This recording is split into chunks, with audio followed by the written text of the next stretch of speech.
Hi everybody, this is Dr. Sue and you are watching Dr. Sue and you. Welcome to another show today. We have a guest that has been on the show before and she is here with us via Zoom like everybody else is doing in the world right now. We are now further into COVID than we have been in it's about 4 months now, I believe, and so I wanted to bring her on. Her name is Dr. Colleen Georges, and you've seen her on my show before. She is a life and career coach and the author of Are You Ready to Rescript Your Story? And when she was on my show before, we talked about how to rescript your life during difficult times. So I thought, why not bring her back in studio, because we're all going through some very difficult times right now. So Dr. Colleen, welcome back. It's great to see you. When I was on your show the first time, it was, I want to say, April or May of last year, 2019. The book had just come out, and boy, were things different a year ago, huh? They sure were. But here you are, almost a year later, right back in studio with me, but just in a different way. Yep. Now, let's talk about what has been going on over the last months here, and what you have seen that people have been going through, what they've been feeling, how they've been coping. And then later on in the show, you're going to tell us how we can rescript our lives during this time, because we're going to have to go on and live our lives after this again, and do it to a different script, I think. Oh, all right. For sure. So, again, I've got my career coaching clients, my life coaching clients, and I also teach at Rutgers in the summer at Middlesex County College. And so my class, of course, went online early in the semester, just before spring break. And, that was where I first started to ask questions, right away after break was over and my students had, 10, 15 days or whatever to adjust to this situation, I said, how is everybody doing? And what are the things that are the toughest? Yeah. And hands down, they said focus and motivation and concentration were the most difficult thing. And then when I started asking my clients, I found that was a theme. And something that, of course, I was experiencing too, like that adjustment, I think hit everybody in that way. And then, we start to see that it impacts everybody differently, depending on what your life situation is, depending on your career situation, your family situation. Do you live with people? Do you live alone? Do you live in harmony with people or in disharmony with people? Right. There's just so many different factors. Are you worried about your finances? Do you have someone who's been sick, someone who's passed? Have you been sick? Are you worried that you're sick? So everybody has been going through something different. But one of the big pieces that everyone I spoke with said, I can't focus and I can't concentrate. Yeah, that is one of the things that many people are struggling with, even myself sometimes, is focusing on what I need to do for the day, because you're distracted just by simply thinking about what is going on in the world right now. Is this ever going to be resolved?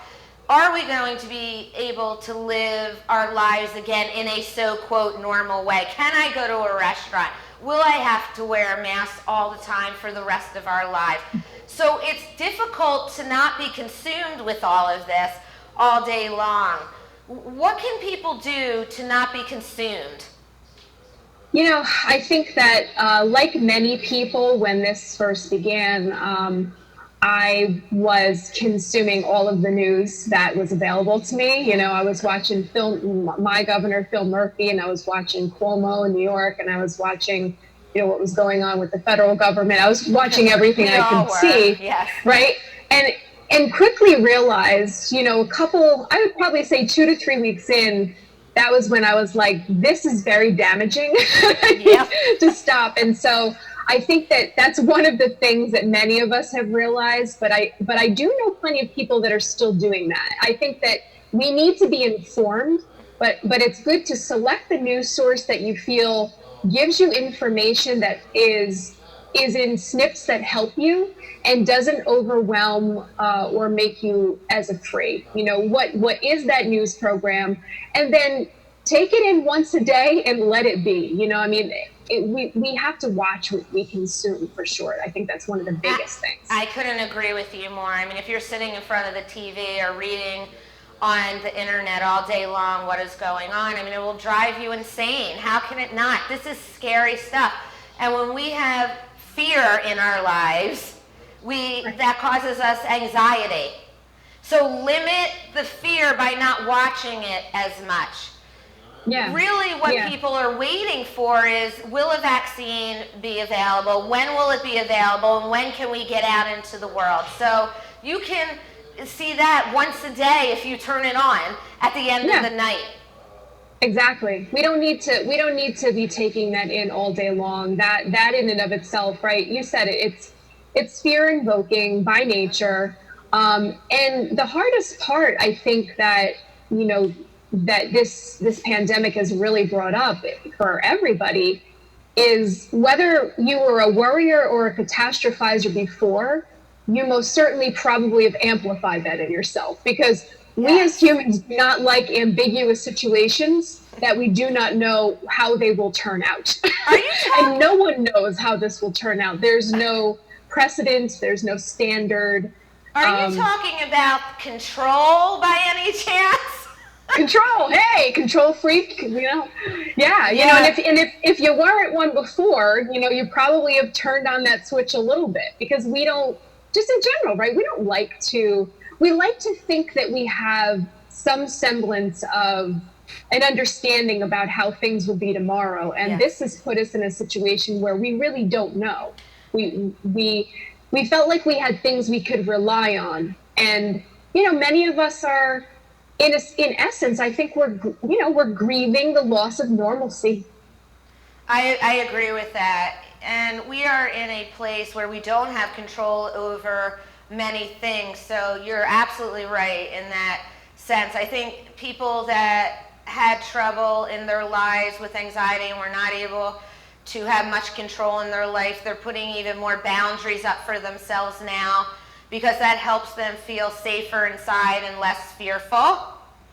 However, that's not always good, because it causes you more anxiety over time, not less anxiety. Right now, we should try to bring into our lives as much normal as we can, as we've had before.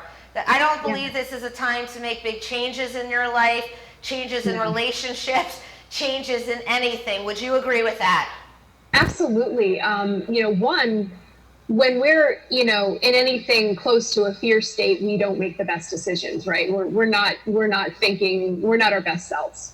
And it's obviously, for many reasons, just difficult to make massive changes in your life. Logistically, it's hard right now. This is, I feel like one of the most important things is we really need to focus on, one of many things, being self-compassionate. One of the things I remember seeing some social media post that had gone viral early on, and it was about, if you haven't written that book or done that passion project, right, you've seen this, now that you have all this time, it wasn't that you didn't have time, it was that you didn't have motivation or drive or whatever, right? And I thought, what an awful thing to tell people, right? I mean, let's just put more pressure on people who are scared, uncomfortable, maybe just lost a job, lost a loved one, afraid for their finances. Maybe they're in a very difficult home situation, and maybe even a dangerous one. And now we're going to make you feel bad that you're not being productive enough. Come on now. We got to love ourselves and realize that sometimes we're going to be scared, we're going to be angry, we're going to be sad, we might cry, we might blow up, we might not be our best selves with our partners and the people we love. We learn from it and we move forward, but we can't be angry at ourselves because of all of that stuff. That's absolutely right. And we shouldn't be putting more pressure on ourselves right now. All that does is put us in a more of a state of panic. It is a time to take care of yourself. I love what you said in terms of being self-compassionate.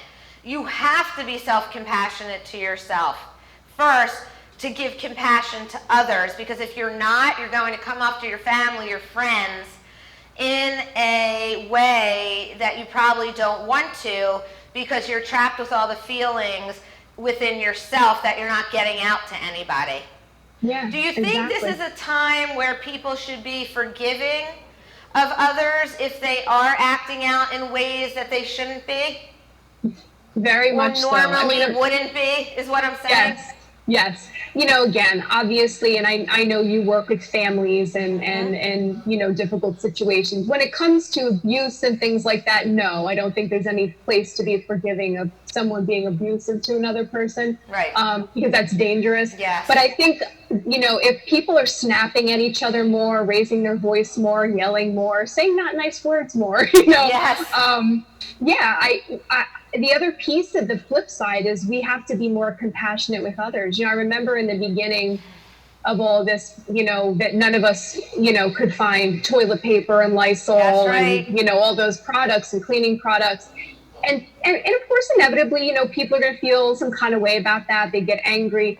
When we're afraid we're not our best selves, as, you know, as we were talking about, and we react differently. And in some cases, stuff, right, makes us feel safe. It's almost like a hoarding type of a thing. Yes. If I hoard toilet paper, if I hoard Lysol, if I hoard these products, I build a fortress around myself and I'm safe. And, you know, instead of being infuriated with these behaviors, I think we have to understand that, again, we can't expect people to be their best selves right now. Right, and let's not judge people either right now for how they're responding or acting, because at the end of a long day of looking at a computer screen for 8 to 10 hours, your head is throbbing, your eyes are dry, and then you need to go make dinner for your family, or you need to do this, or you need to do that. We're only human. We get self-depleted.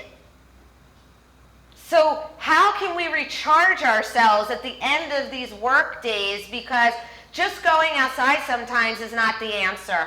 I know a lot of people are getting out more in nature. I've been doing that. It really has been calming to me and helped a lot. But what are some other things people can do during this time to re-stimulate their mind back to a peaceful place? You know, I think we all have to figure out what are the things that are motivating and refreshing and recharging to us, because we're all different, right? So one thing isn't going to necessarily be as effective for another. Right. Whereas for me, I can go and, you know, sit literally. My husband is like, you know, what are you doing out there? I sit in my backyard in the grass, and I can sit there and watch the ants and the grass and touch the leaves, you know, for 2 hours. And that does it for me. That's my therapy. Yeah. For another person, that would freak them out. They don't want to be near the ants or the bugs. Exactly. You know, you have to figure out what your thing is. For some person, it could be a book, you know, and getting off into fantasy or a comedy, or video game, or painting or drawing or a project. Or for another, it could be a nap, you know, or just cracking up laughing with someone, you know, right? Dancing in your living room or listening to music. But we all have to figure out what are the things that seem to lighten it up for us, and make sure you get that in your day somewhere. When you feel like you can't focus and you're just about to crack and you're exhausted, just get it in. You know, you don't even need to wait till the end of the day. You know, I used to be one to wait to reward myself. Now I reward myself anytime I need it. Me too, honey, me too. And so if I need to take a break, when I don't usually take a break, I just take a break. And yesterday at the end of the day, I was feeling just depleted. And so I came out of my office and I said to my husband, I need to go for a drive right now.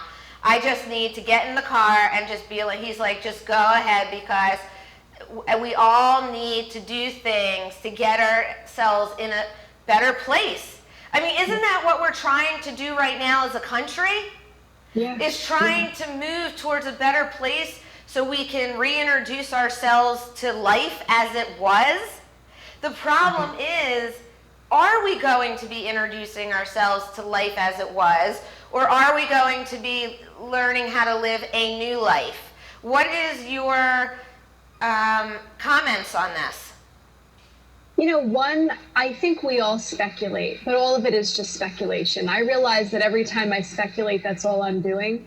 But my speculation is that it will be a modified version, a probably very, very modified version of what was in the beginning. I think people will probably, not everyone, but I think that some people will be, especially those who had underlying anxiety issues to begin with, or depression, will have a harder time integrating back into life again. I think that that people will, might be more wary. I think that we, maybe even on some level, unfortunately, are creatures of habit and tend to, come back to equilibrium. That can be a good and a bad thing. I think that we could probably use to learn some lessons from all of this and maybe take them with us. But I don't think it will be normal for quite some time, not anything like what we knew. But I don't think that's bad personally. I'm not someone who thinks that's a bad thing. I think it could be a good thing. All right, so we are going to go to our first break, and when we come back, we are going to have more with Dr. Colleen Georges. She is the author of Are You Ready to Rescript Your Story? When she comes back, she's going to talk to us about how we can rescript our story as we move out of COVID and back into the new normal. We'll be back in just a second.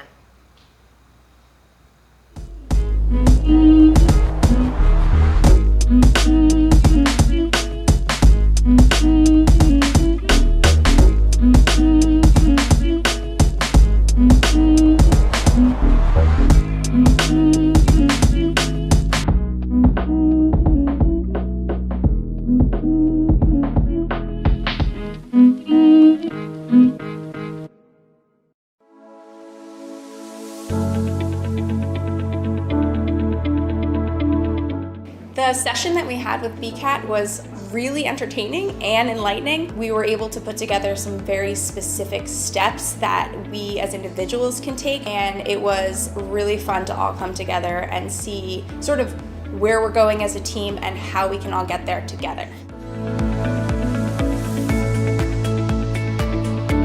We had a tremendous experience with the BCAT partners. One of the challenges that we have as an organization is to make sure that we have the right people in the right chairs doing the right thing. To do that well, you have to have synergy. You can try to dream up ways to make sure that your group does that, or you can rely on experts. We would recommend BCAT partners to anybody who's looking to take their organization to the next level.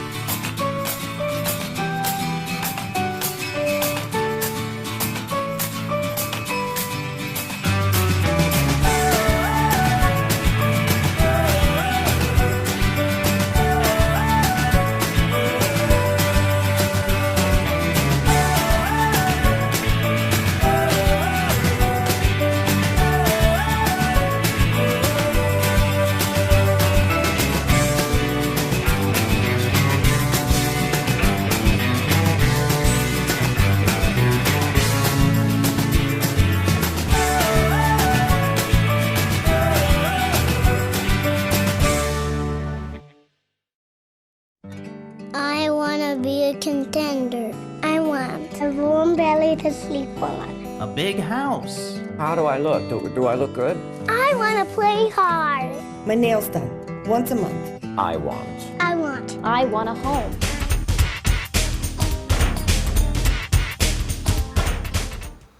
Hi everybody, welcome back to Dr. Sue and You. Such a great show today. I have on Dr. Colleen Georges. You know her. She's been on my show before. She is the author of Are You Ready to Rescript Your Story? And she is a life and career coach. And today we're talking about how to rescript your story as you're going through COVID-19 and what to expect when we come out of this. And right now we're going to go into how important it is to live in the moment. This is something that I try to practice on a daily basis, because when I look into the future, I get scared. When I look into the past, I get scared. But when I'm living right in this moment, right now, my fear goes down because I just have what is here in front of me. I'd love to know your thoughts on that, Doctor.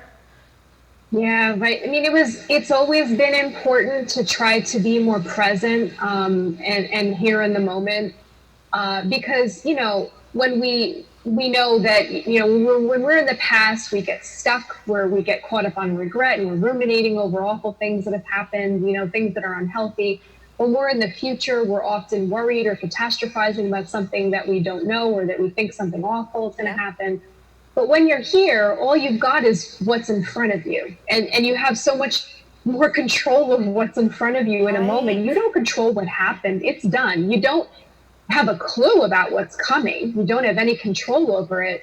But we can control what we say, do now, right? We can work on our thoughts and feelings now. Great comment. And I'm really glad you said that, because what can we do now, presently, to work on these negative thoughts that come in our head?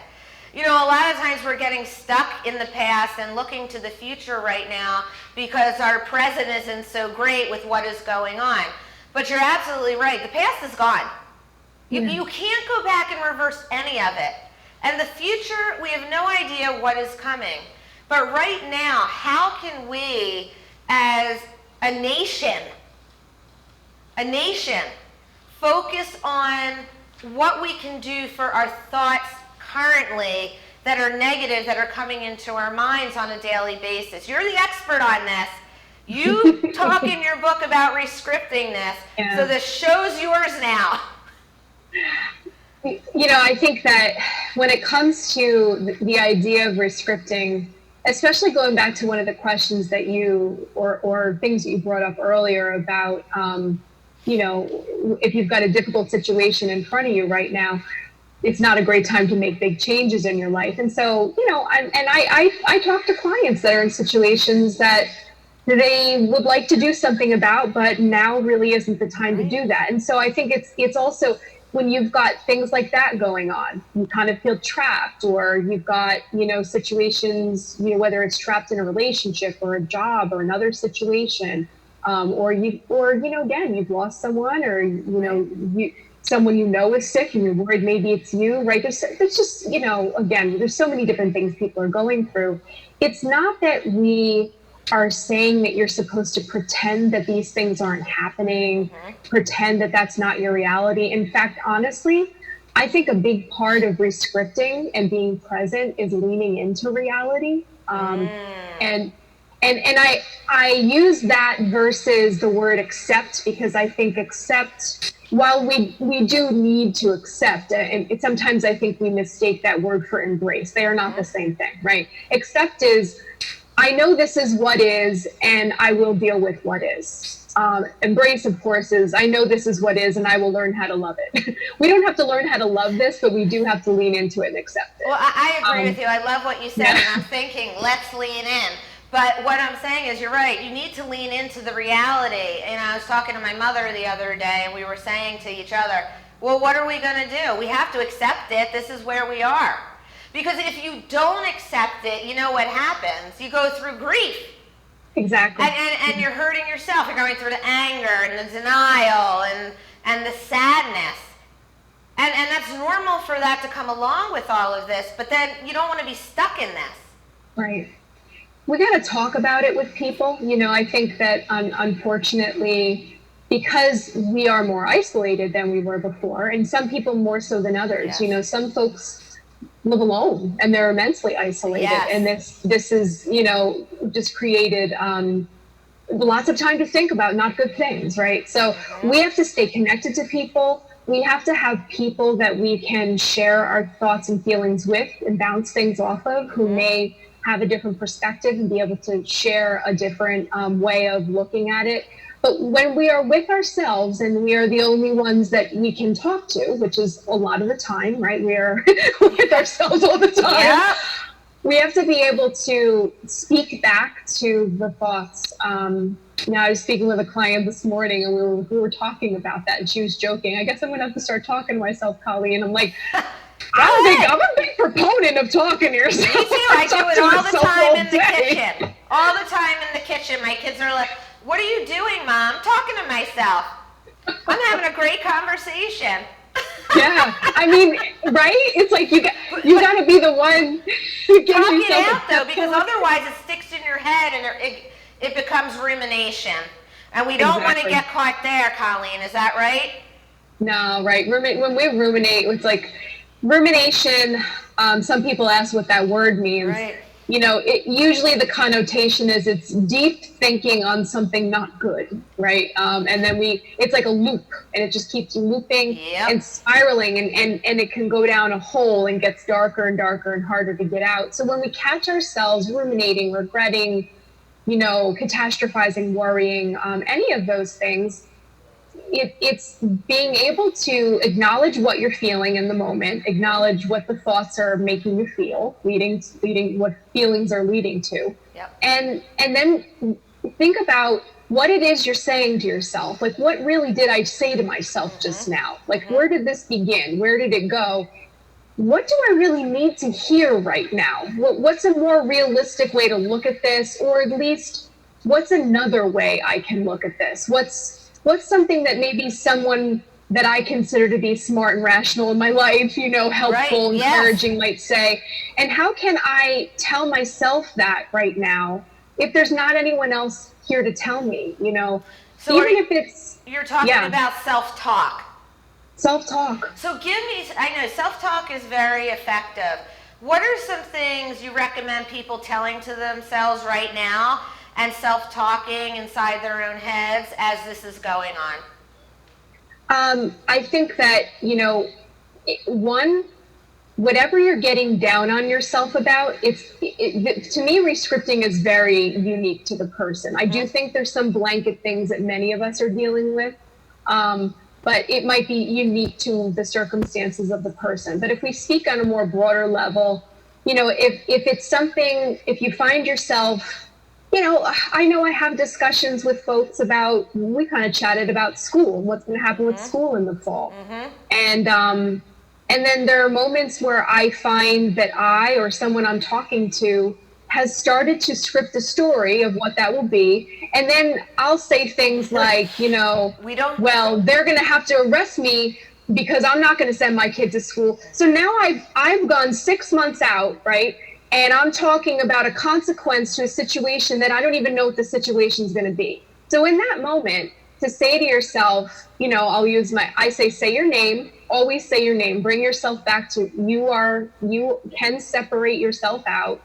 I'll say, Colleen, you don't know what's going to happen in the fall. That's right. There's no information about that right now. You'll pay attention to what information you can when it comes, but attempting to, you know, foresee the future and, you know, telepathize what other people are thinking, what decisions they're going to make, and then how you'll react to it is not helping you right now. So why don't you just focus on something that you can do right now? Focus on something that you got to get done right now. Just you go address that when the time comes. Now is not the time. Yes, this is what I say to myself. Stop it, Sue.